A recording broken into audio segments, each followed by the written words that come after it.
Let's see how to make a fill-in-the-blanks form in Microsoft Word. First off, we want to open Microsoft Word. And as you can see right here, we have our document ready.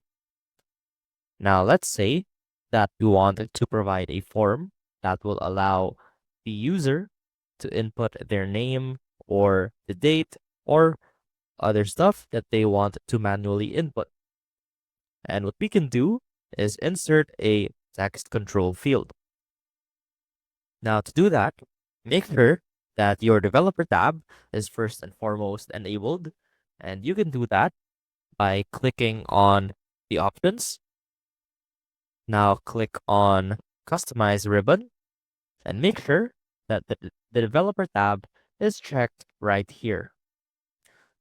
Now let's head on over to the developer tab.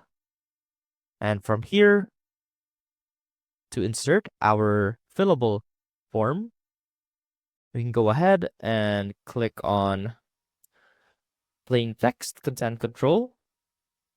And that should allow you to input your text in one of these fields. Or for example, you want them to input their name and the date.